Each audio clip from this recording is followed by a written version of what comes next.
Hey,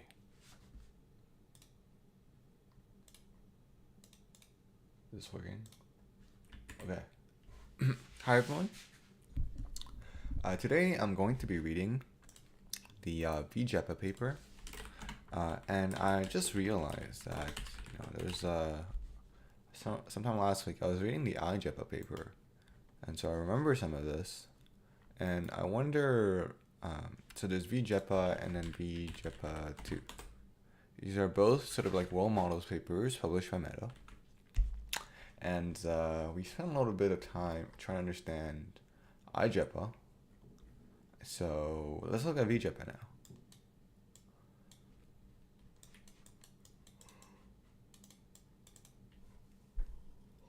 Without the use.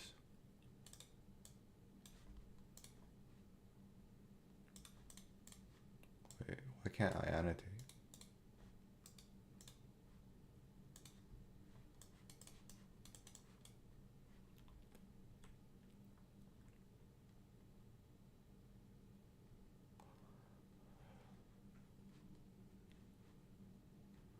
Yeah, like if you look at the exact formulation of contrastive loss,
then what is M?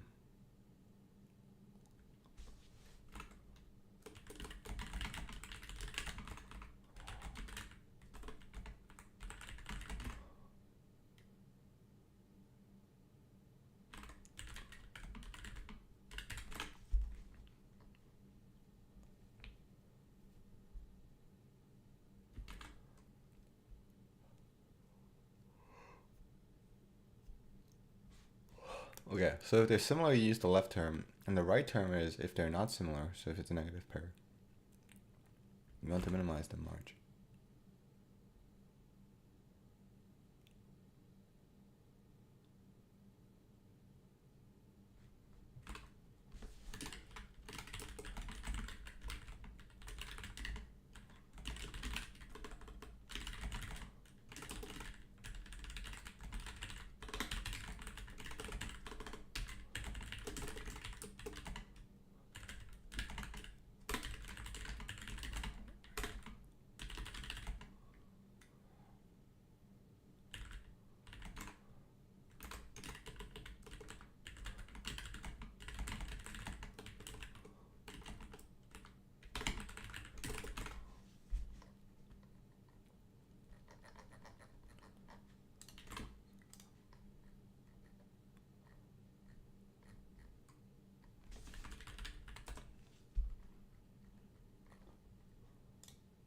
For siglib,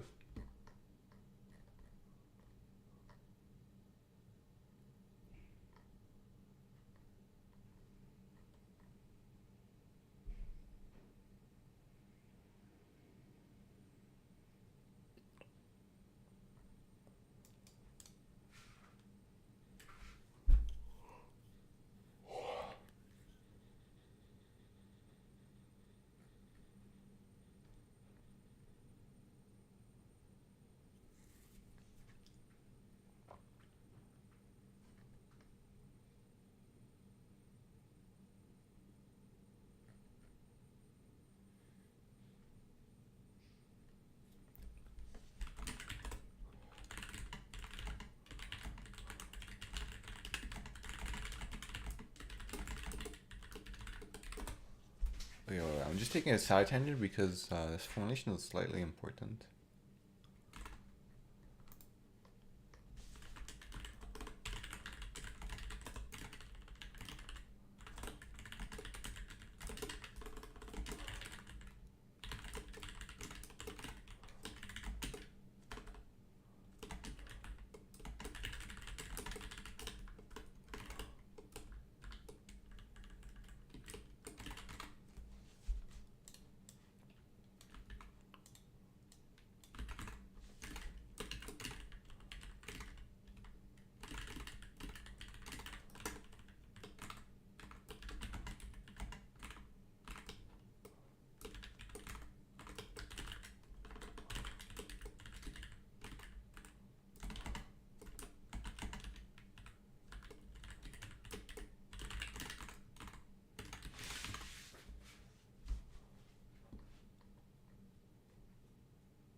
Alright, cycle up reaction.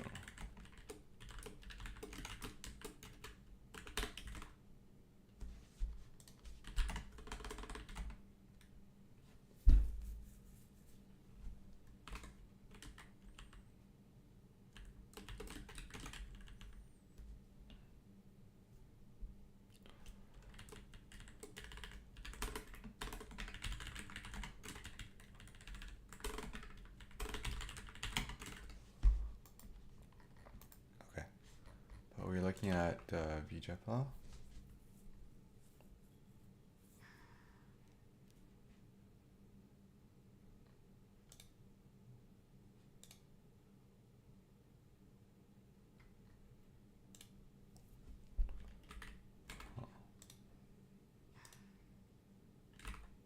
Okay, so this is cooked.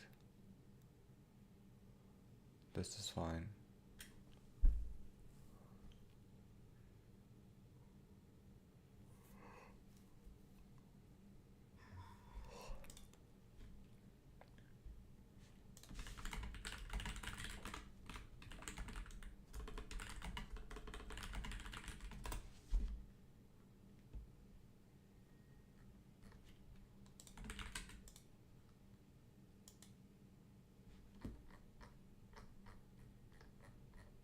This is his AGI paper.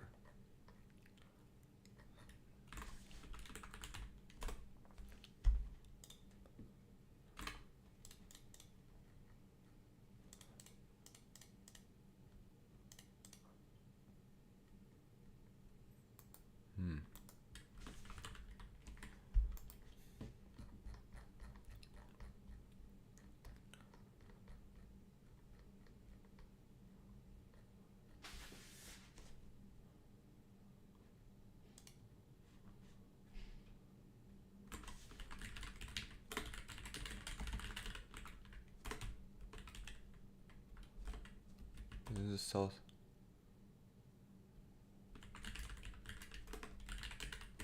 Wait, why is this not?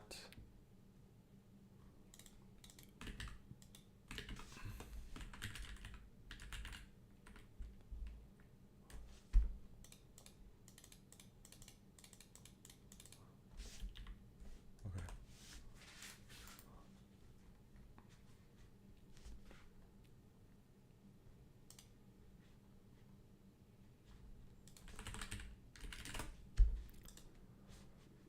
Okay, data to vec.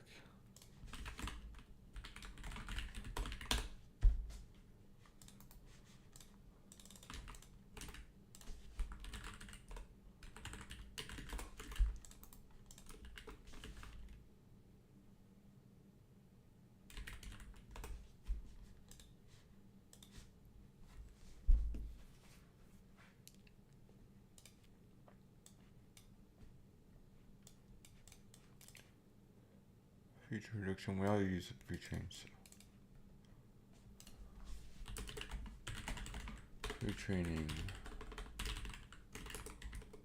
Why?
You encode and you discriminate in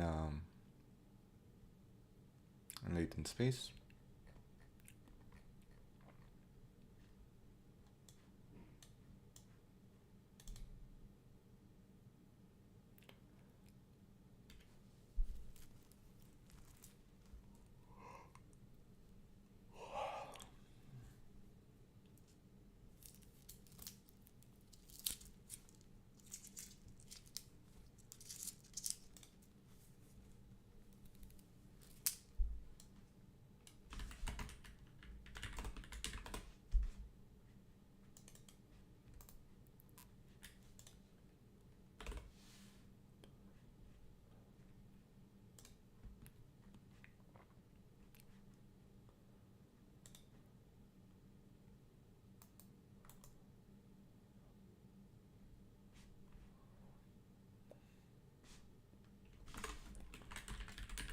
Oh yeah, this is a paper I need to read.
Oh.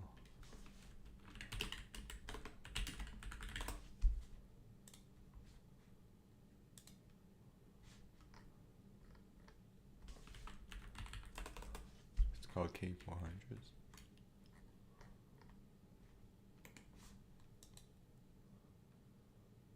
The URL doesn't work anymore.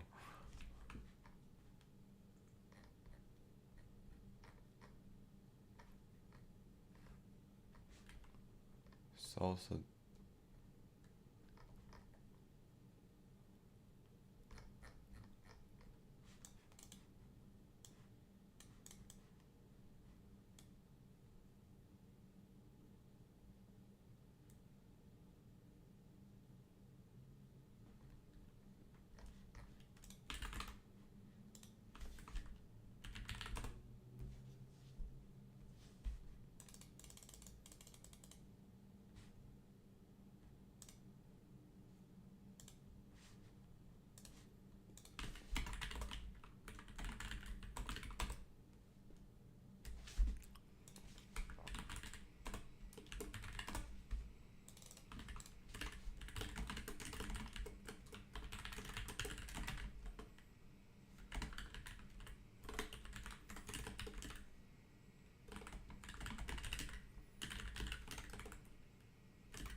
So they have they use this K400 data set.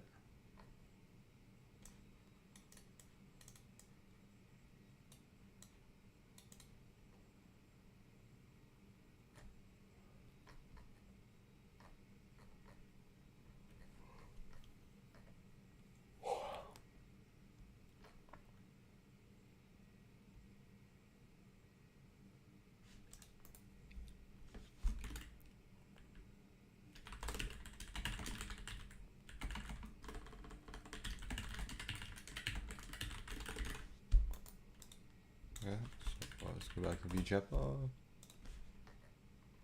K400.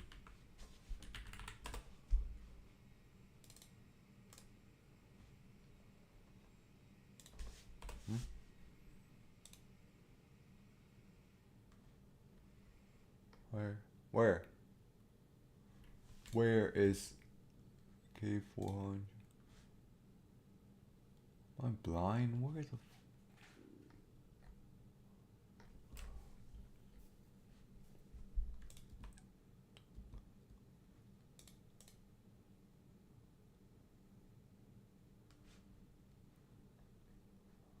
here?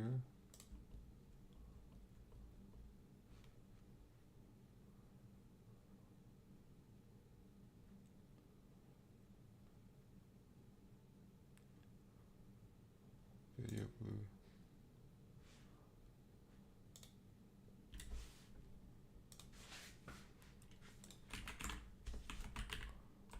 Yeah, I think it's good to understand the benchmarks that people are using.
Okay.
Okay.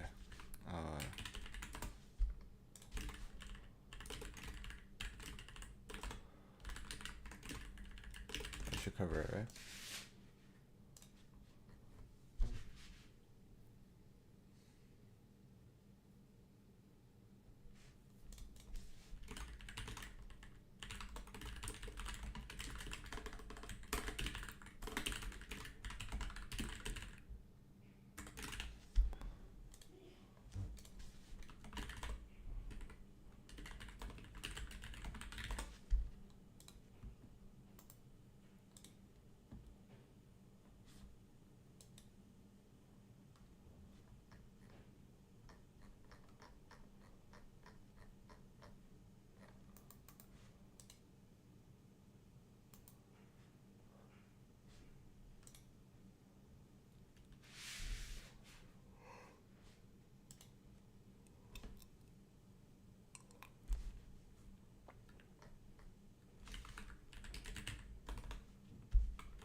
am I reading here?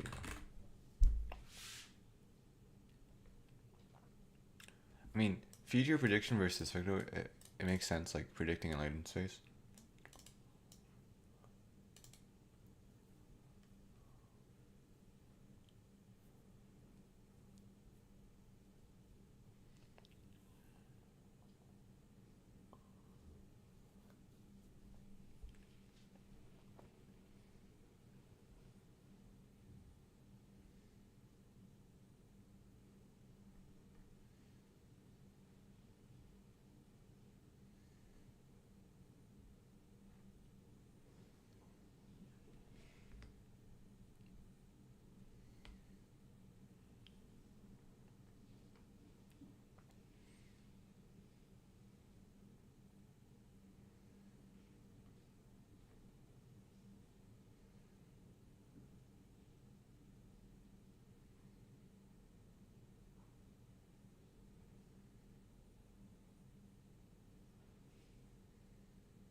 Is this Siamese?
This seems like a fundamental paper.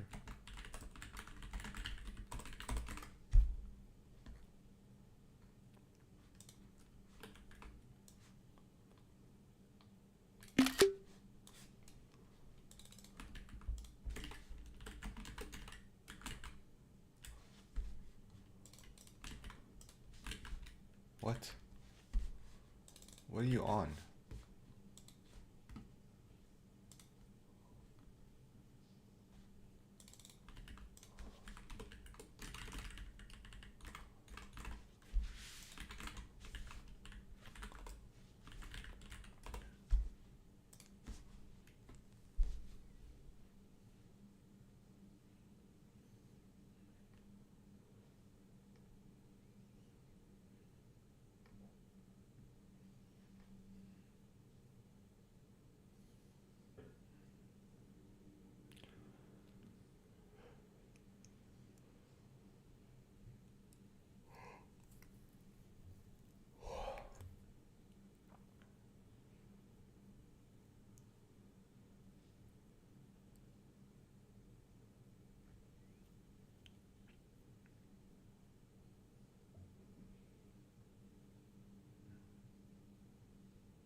it's literally just like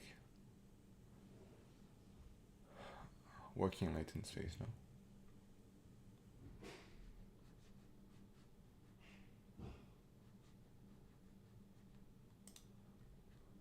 Yeah, I think I need to reread I-JEPA.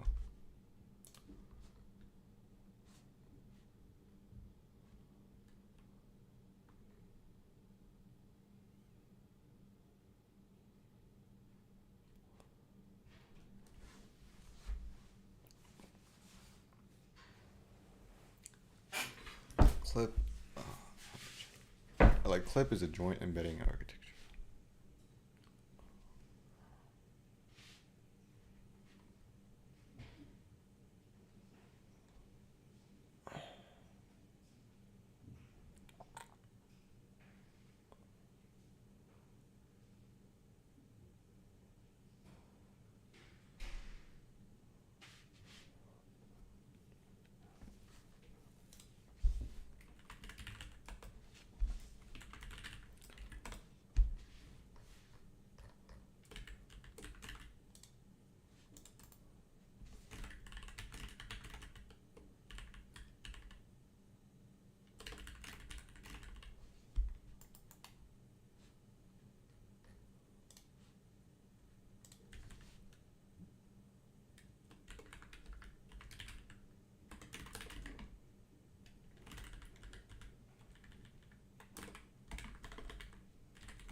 Wait, yeah, no, we want to delete this.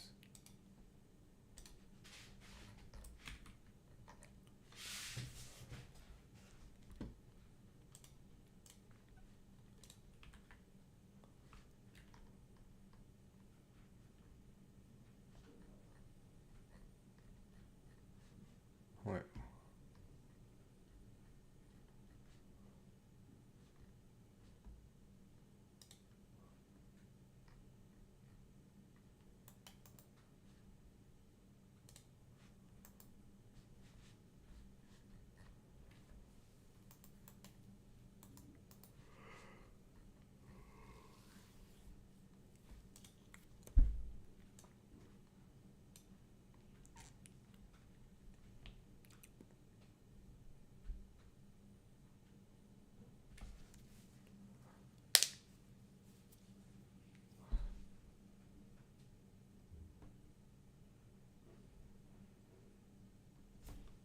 So clip.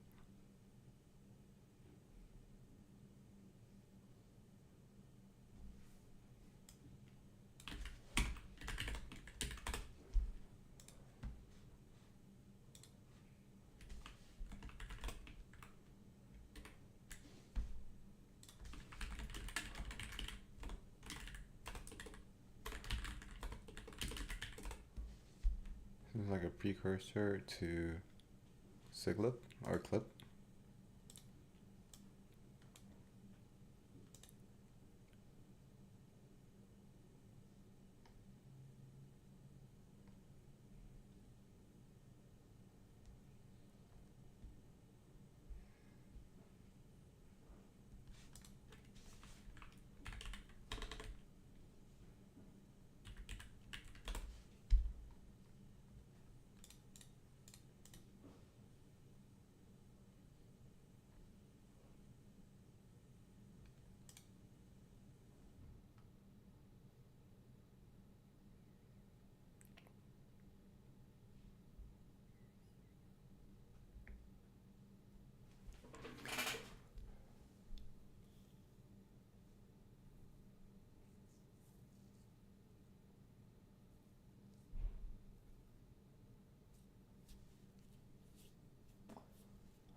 I don't get the generated architecture.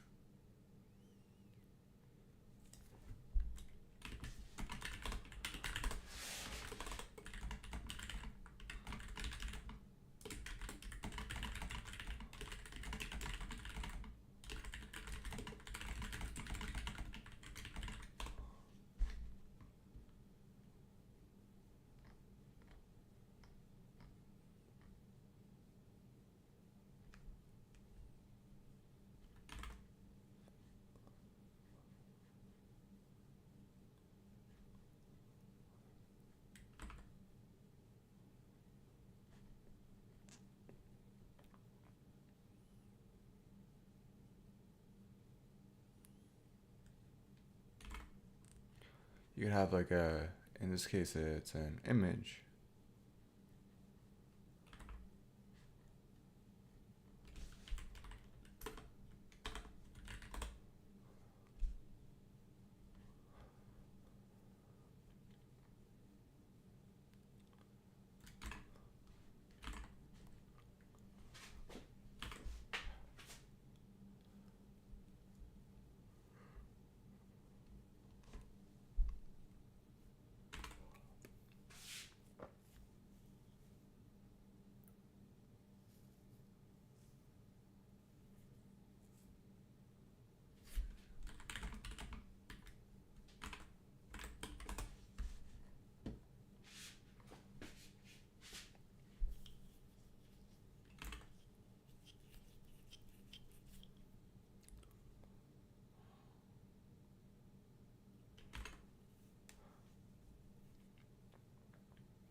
And we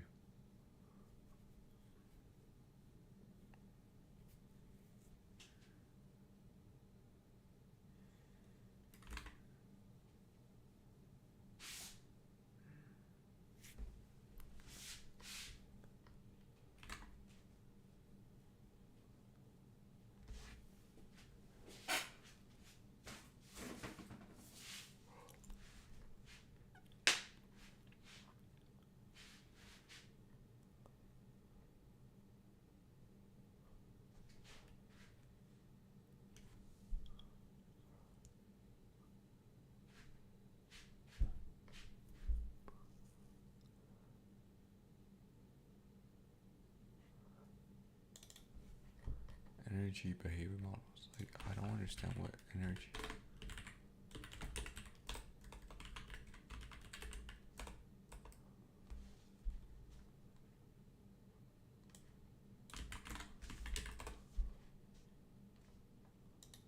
Yeah, I don't know what that means.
This is really annoying.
See, why is this messed up?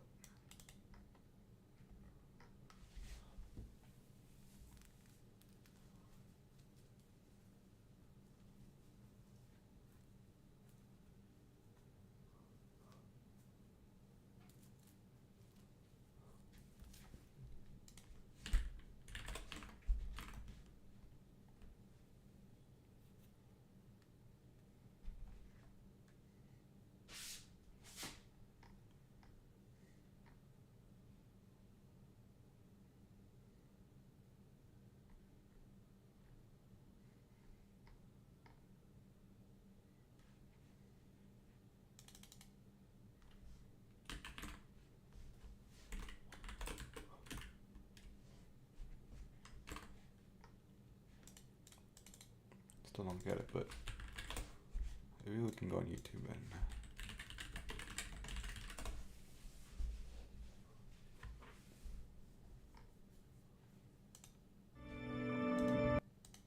produce actions to plan ahead. Talked about self-supervised learning, and I'm going to go into a little bit more detail today about what this is. So I see three main challenges for AI and machine learning today. And the first one is to get machines to learn with fewer labels. It's pretty clear that humans and animals can learn how the world works, mostly by observation. And we don't seem to be able to reproduce this type of learning with our machines. We rely on supervised learning and reinforcement learning. But the type of learning that takes place in humans and animals seems to not require any supervision. The second challenge is learning to reason. Machines today in deep learning are able to solve problems by basically a fixed number of steps, the layers in the neural net. And the question is how to make reasoning, which involves a variable number of steps, compatible with deep learning, gradient-based learning, essentially. And then there's a third problem, which is learning to plan complex action sequences and learning to represent them. But I really don't have any good ideas about this. I'll talk mostly about number one, a little bit about number two. So how is it that humans and animals can learn so quickly about this?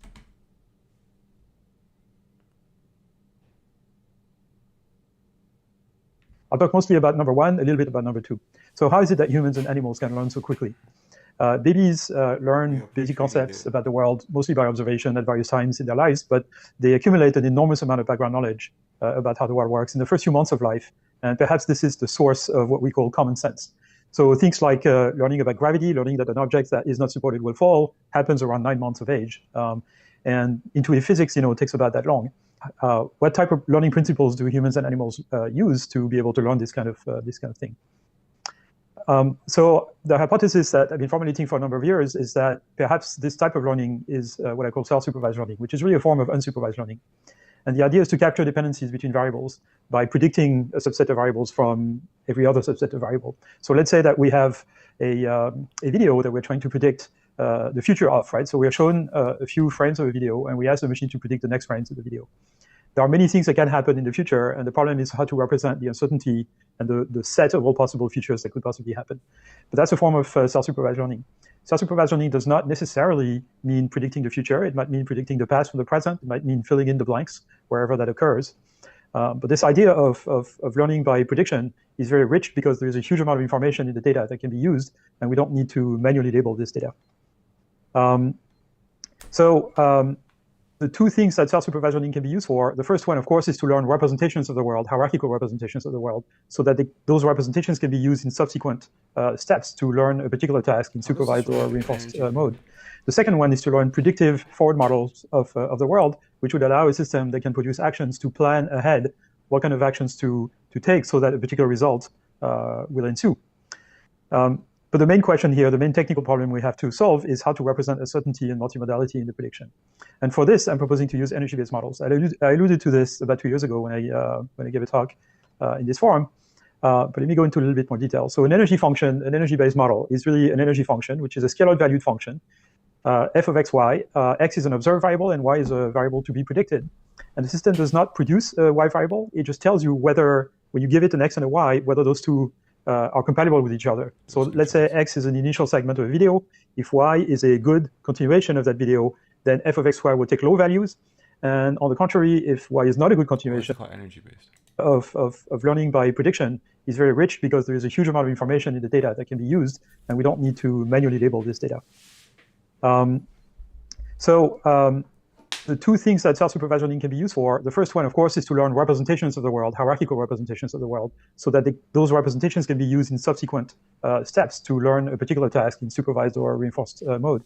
The second one is to learn predictive forward models of the world, which would allow a system that can produce actions to plan ahead what kind of actions to take so that a particular result will ensue. But the main question here, the main technical problem we have to solve is how to represent uncertainty and multimodality in the prediction.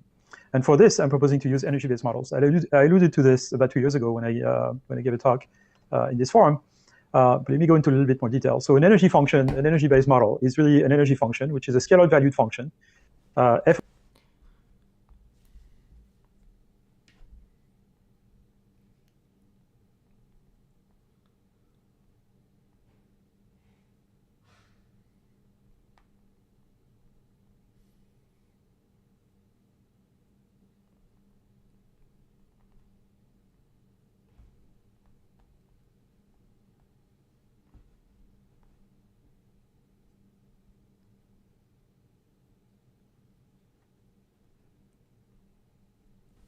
of x, y.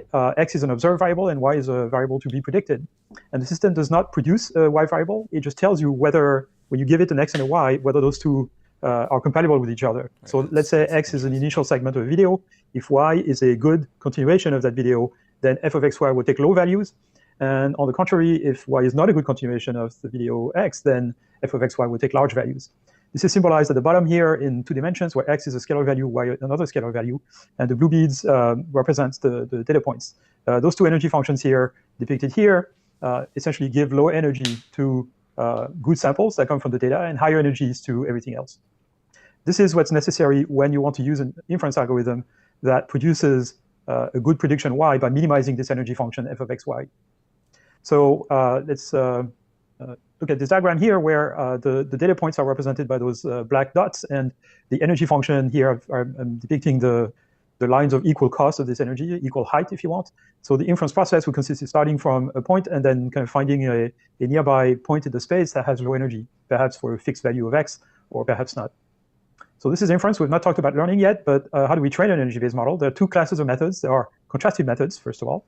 the C++, and regularized architectural methods, which I'll talk about later. So contrastive methods consist in showing a data sample, a blue bead in this example, pushing down on its energy, so you can compute the gradient of the energy function with respect to its parameters, and you can decrease the corresponding energy. But then you also need to make sure that the energy outside of the data manifold is higher than on the data. So you pick a point in some ways outside the data manifold, and you push its energy up. Those are called contrastive learning, obviously, because you have those two terms, one pushing down, one pushing up. The trick is how you find those contrastive samples whose energy you're going to push up. And that's where contrastive methods become inefficient, because in a high-dimensional space, it's very difficult to push on all possible ways that a point can be outside a data manifold.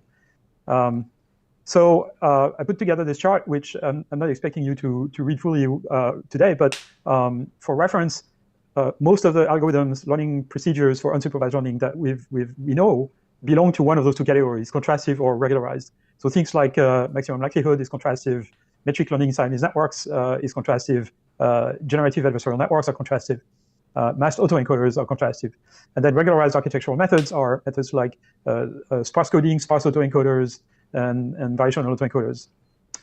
So let me start with denoising autoencoders, because it's become very popular in recent years for natural language processing, for sort of pre-training natural language processing systems in a self-supervised manner.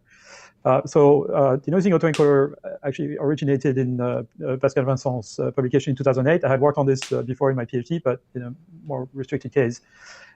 And recently, it's become extremely popular for training so-called transformer architectures to represent text in a self-supervised manner. So you take a piece of text, Y, you corrupt it in some way, and the way you corrupt a piece of text is by, for example, removing words from it or replacing words by kind of a blank marker.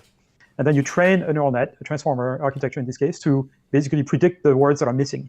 In the process of doing so, the system learns good representations of text because it has to be able to predict whether the word that is missing is cat or dog or car or table or a verb of some kind. So it needs to essentially understand the role of words in a text, but also the semantics. So this type of pre-training has become incredibly successful and has become in a very short time essentially the standard method for pre-training natural language processing system, and has really revolutionized NLP, as many of you probably know.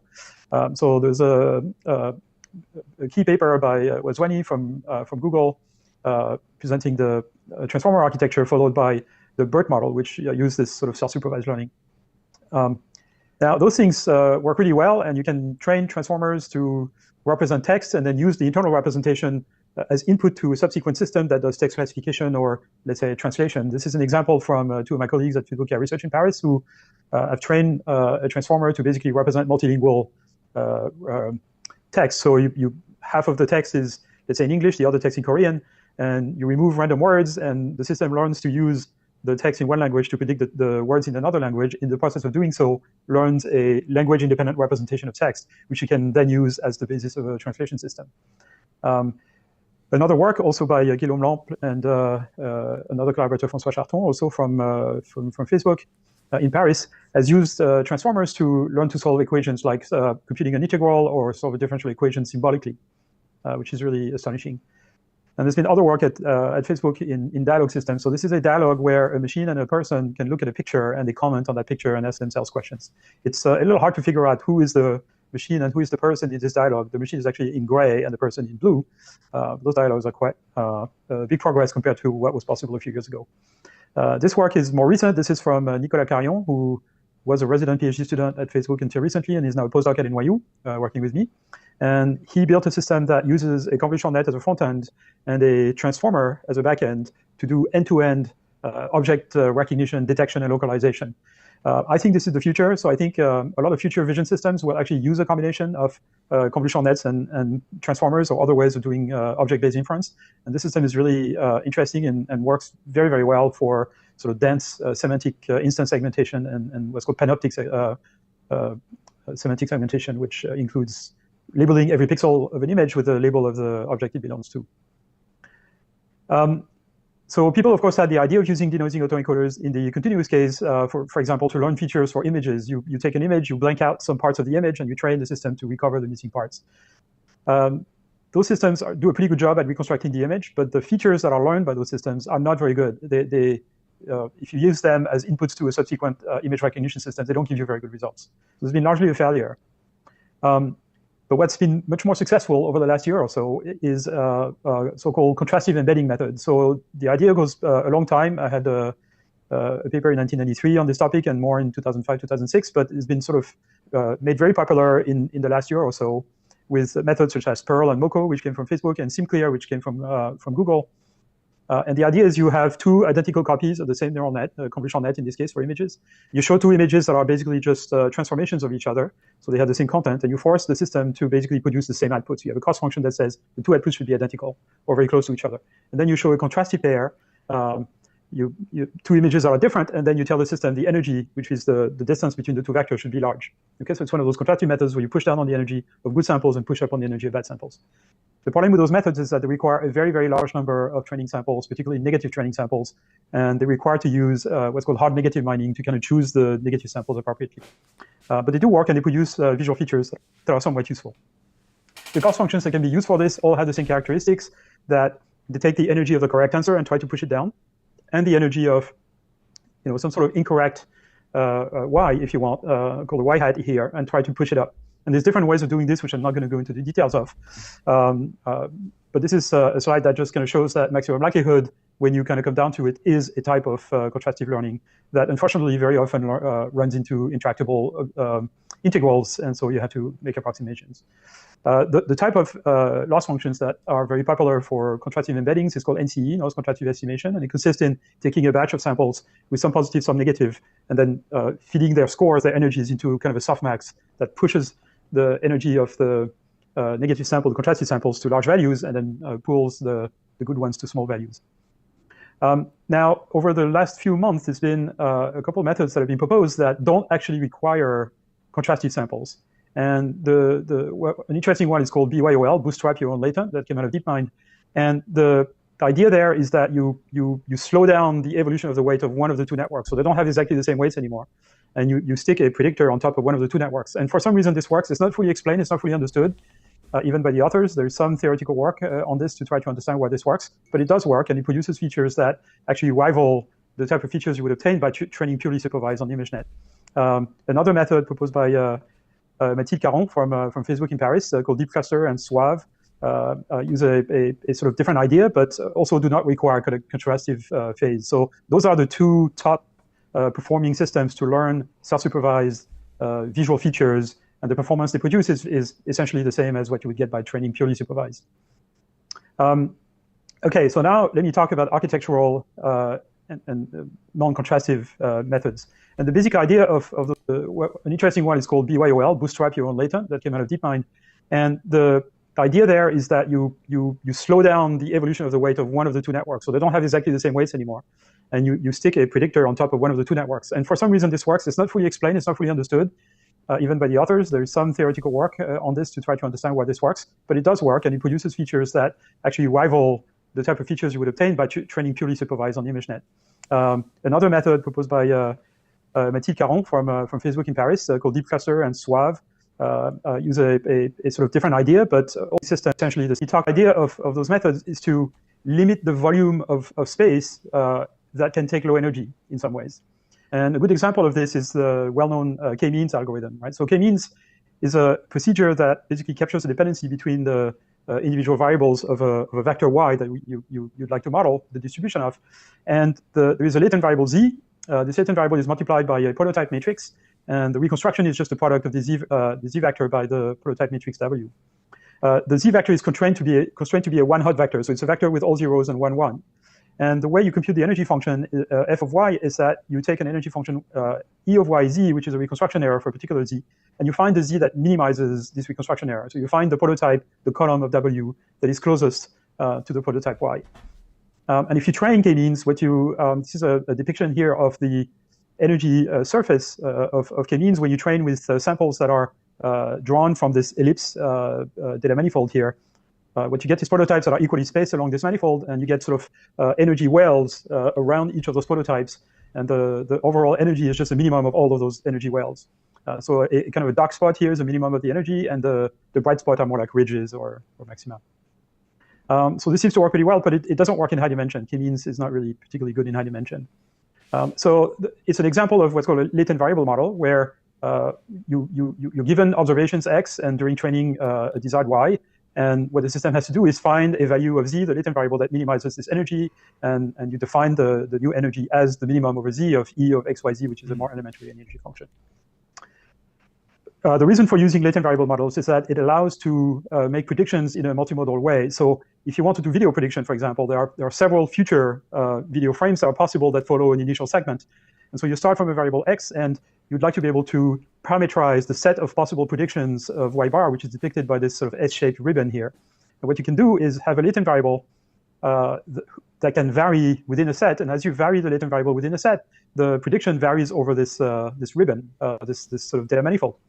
Again, inference consists in, given an X and a Y, finding the Z that minimizes the energy, the C of Y bar, the discrepancy between the prediction and the observation. But in inference mode, once you've trained the system, you don't have Y, of course. So to deal with those latent variable models, there are kind of two types of methods. The methods that by construction limit the volume of space that can take low energy, like k-means, and then other methods where there is a regularizer that limits the volume of white space that can take low energy. And things like sparse coding, sparse autoencoders, and variational autoencoders belong to this category. So in general terms, a self-supervised learning system of this type would take a variable X, run it through a predictor, extract a representation from it, and then feed a latent variable Z to a decoder. The latent variable would parameterize the set of possible predictions, and the possible predictions are the Y bars.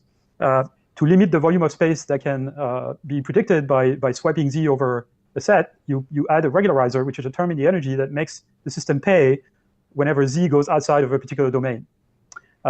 And that regularizer essentially makes the system automatically give higher energy to data points or region of space you don't train it on. There are various ways to regularize this way. You can discretize Z, you can minimize an L0 norm or L1 norm, or add noise to it, which is what variational autoencoders do.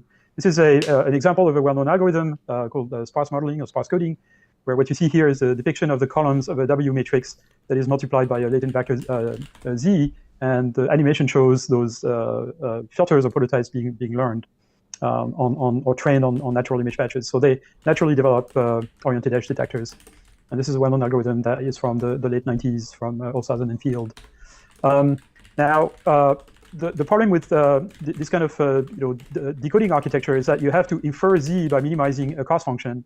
And it's much more efficient to be able to predict this, the value of this variable through an encoder. So this is essentially a regularized autoencoder, where RZ could, for example, be a L1 norm, which would make the Z sparse. So this is called using an encoder to training an encoder to predict the optimal value of a latent variable that with the context of energy-based models. And I'm going to go into the details of it, but the basic idea of how this is an example of the system running where the latent variable is going to do more generally. You can use this together with an objective function to infer, using optimal control, infer a sequence of action that will arrive to have hardwired, built-in trainable models of the world. They can predict future states, and that's going to use self-supervised learning. We're going to need critics. So critics are modules that predict the expected value of an objective in advance. We're going to need actors. So actors are like those policy networks. They given an objective at a time, essentially. And it's because we have to focus our attention on a particular problem, but we configure our model of the world for the situation at hand, and we cannot use it for anything else at the same time. So this may be a limitation, in fact, of our system. Okay, I'll conclude with a couple of conjectures. I think self-supervised learning is really the future of AI. We certainly... What's the course?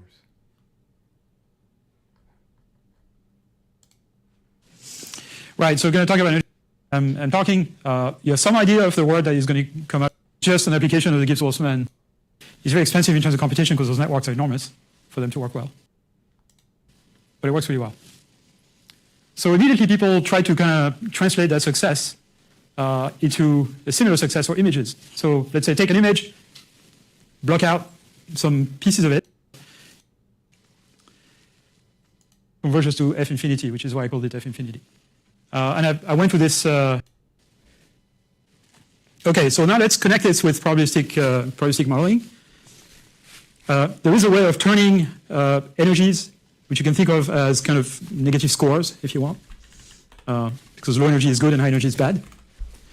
To turn energies into probabilities. And the way to turn energy into probabilities, we talked about this already a little bit, is to use what's called the Gibbs-Boltzmann distribution. So the form of this goes back to classical statistical physics in the 19th century. And the P of y given x is exponential minus beta, where beta is some constant, the energy of x and y. And then you want to, so that turns all those energies into positive numbers, right? We take the exponential of a number, makes it positive. And the minus sign is there to turn low energy into high probabilities and vice versa, okay? And I'm using this convention because this is what physicists have been using for the last century, more, century and a half. So taking exponentials, you turn the energies into positive numbers, and then you normalize. So you normalize in such a way that the P of yx is a properly normalized distribution over y. And to make it a properly normalized distribution over y, you divide by the integral or the sum, if y is discrete, over y of e to the minus beta f of xy, which is the same, because obviously confirms that the positive one have high probability and everything else will have very low probability. And for small beta, then you get kind of a smoother distribution. Okay. Beta in physics term is akin to an inverse temperature. Okay, so the beta goes to infinity is equal to 0 temperature.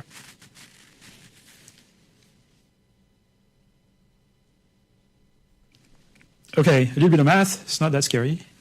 I talked about earlier. Why is this other approach?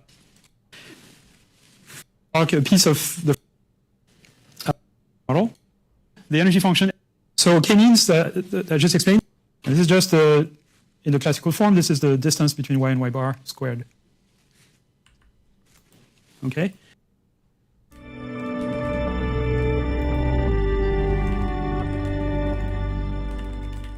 Hello, my name is Jan LeCun. I'm a professor at NYU and I'm chief AI scientist at Facebook. And today I'll be talking about energy-based models for self-supervised learning. So 2 years ago, I gave a talk at this same symposium and talked about self-supervised learning. And I'm going to go into a little bit more detail. Imagine bringing your side. Hello there. So they make two observations right here. This is where, if you imagine this being your frames as a masked language model. And then the last one is really quite specific, I think, to something like video, maybe also masked prediction tasks. They are rather discrete, okay, from the past. This in video, you can understand, the model is supposed to predict the future from the past. This in video, you can understand it. This is also what, for example, the GPT models do. Like GPT-3 does exactly this. It takes in the past words so far, and it predicts the next word or the next few words. The second part is you don't have to necessarily predict the future. You can also just leave away a bunch of frames in the middle somewhere at different parts. Now, what the model has to do is has to reason about a part, let's say this part right here. It has to reason given the surrounding evidence. So it takes all the evidence into account and it reasons what kind of frames could have been left out there. Again, in video, in NLP land, this would be something like BERT. So BERT is trained in this objective as a masked language model. And then the last one is really quite specific, I think, to something like video, maybe also different modalities, but doesn't apply super well to NLP. Maybe you could, though. But this is where, if you imagine this being your frames, you not only do you leave away these frames right here, but you also would leave away part of the frames that you observe. So in these frames, you would simply only observe the bottom right thing right here, and you would not observe everything else. So not only do you have to reason about what goes into the missing slot, but you also have to reason about what goes into the parts of the frames you don't observe. And as you can see here, these can be different parts throughout the video. So I think it just makes a point that this can be quite general. So in general, you just hide parts of your input and you re-predict them from a model. And that means the model, if it can, for example, if it can predict the future of a video from the past, given certain input, it will necessarily have to learn something about how the world works, or at least about how the world, you think about language versus or X. Feed each of the ones through energy-based models. We want the energy to be low on XY pairs that we as humans define match. Can give you on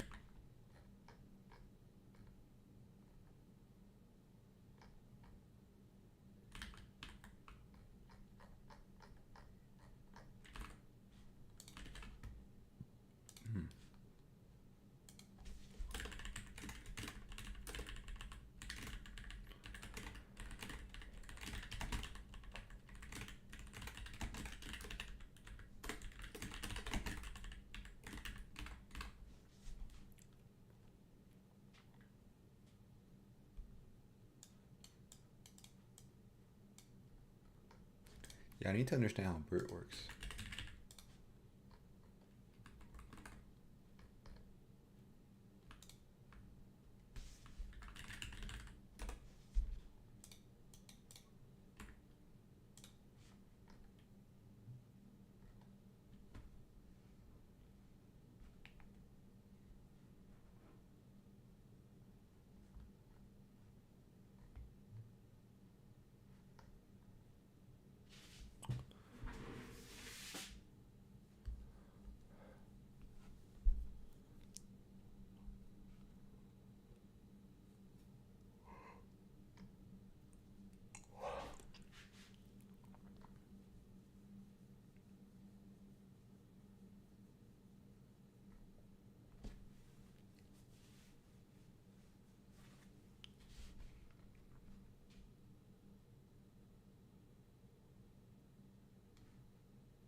How's what ML?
Wait, no. It's there's a paper.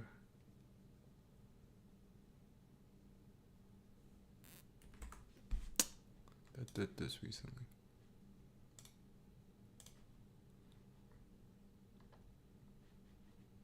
And been like very, very successful.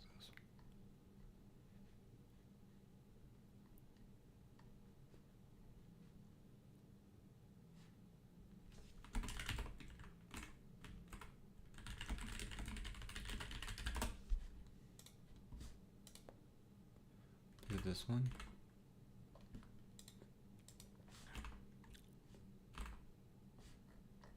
No.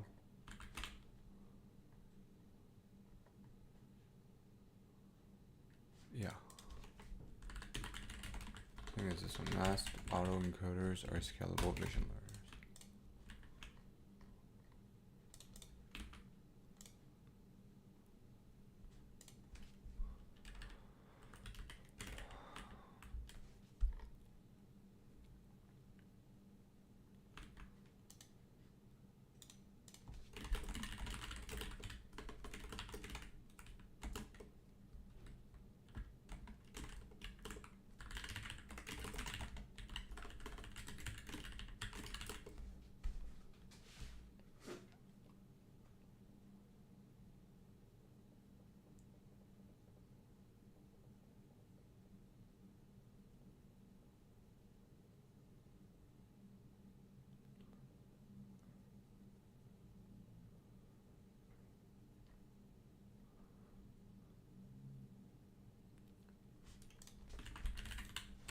Yeah, the energy is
oh yeah, locking.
Like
I don't see how it's a joint embedding. Like, it doesn't use contrastive loss.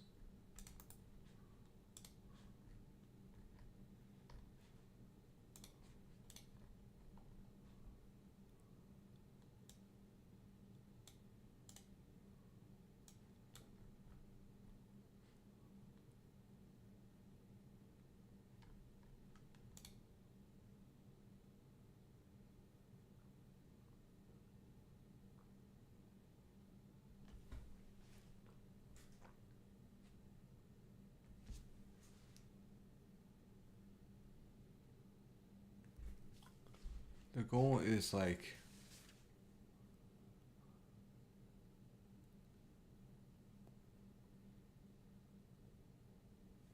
there's a predictor because some gap. Like these two represent the same things, right? And the other one, there's some gap.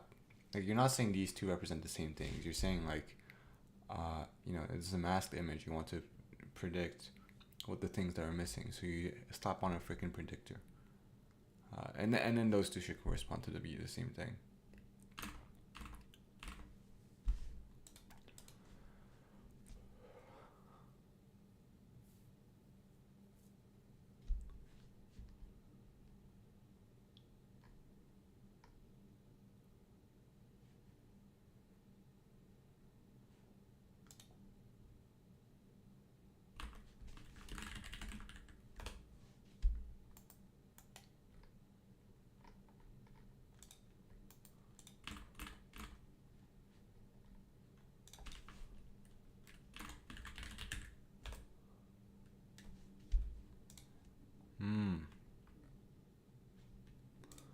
Forgot about this one.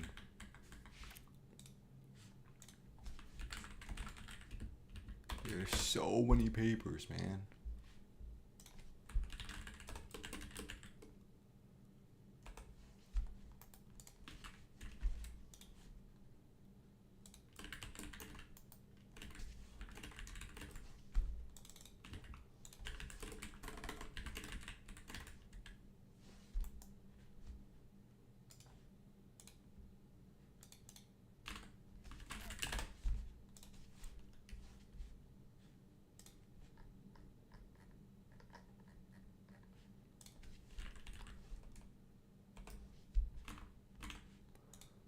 The thing is,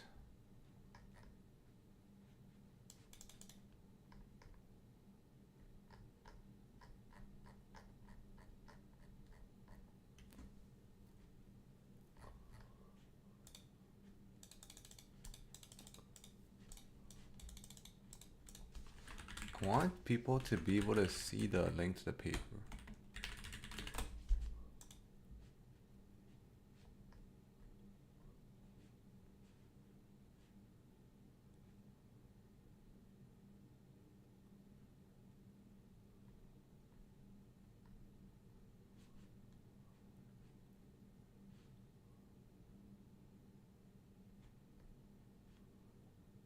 Comments. I want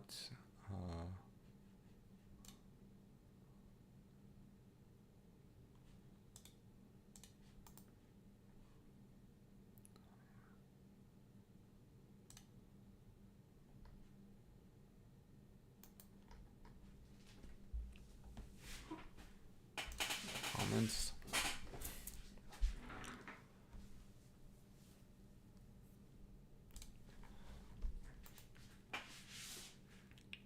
questions?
I want to show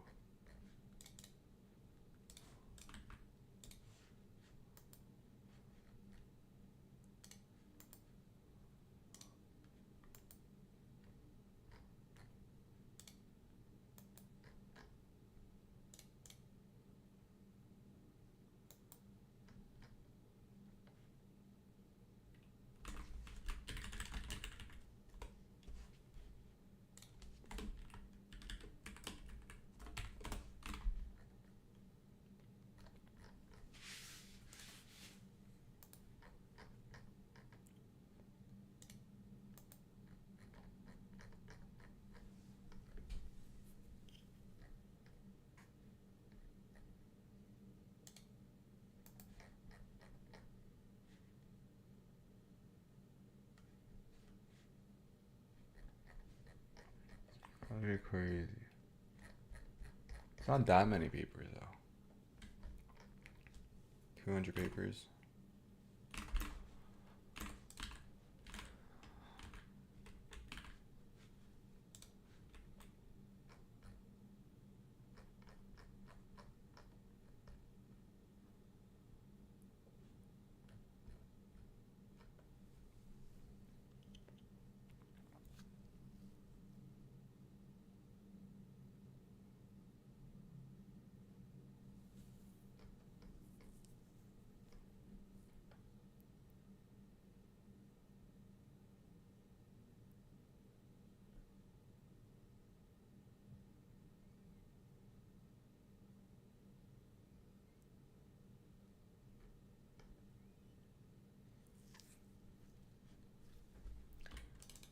Data to Beck.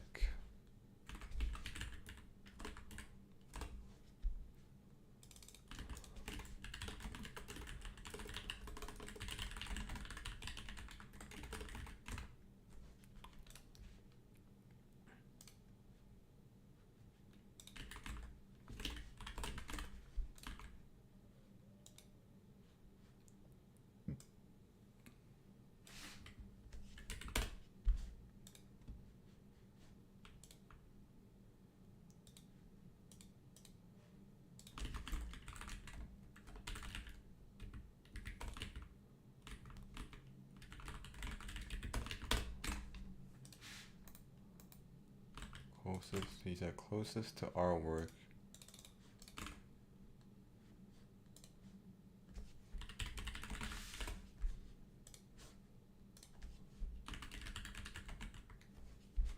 Context autoencoders.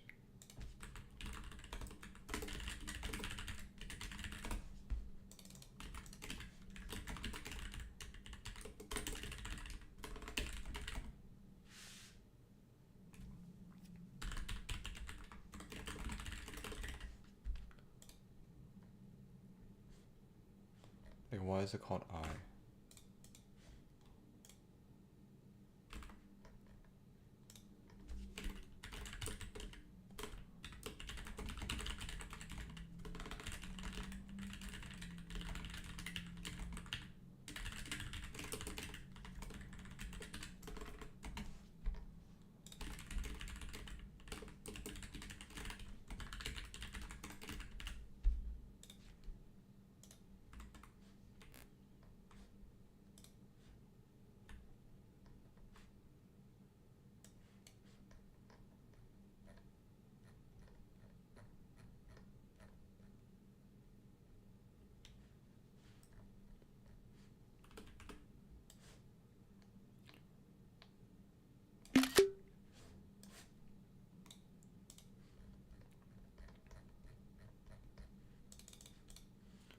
And we need to look at V-JEPA too.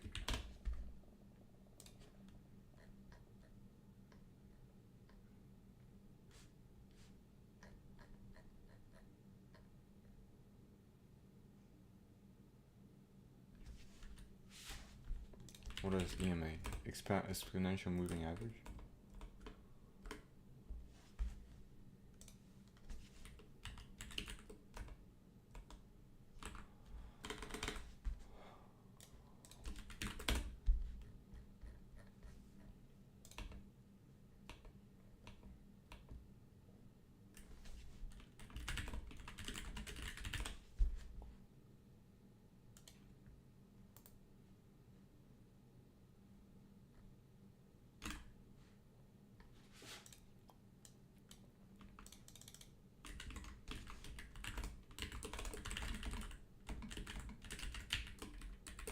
I guess it takes an exponential moving average. I don't know how that can be implemented.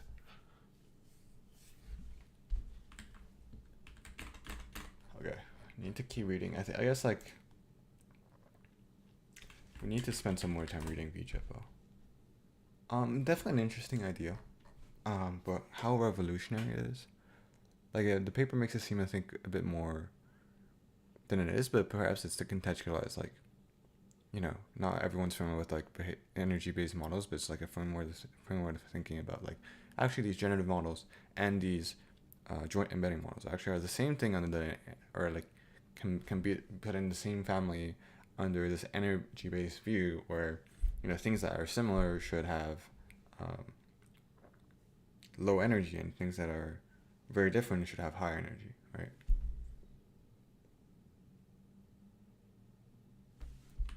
Or is it the opposite?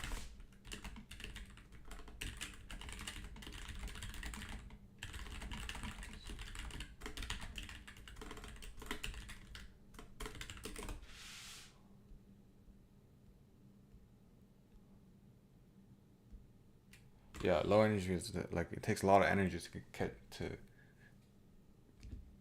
to make these close.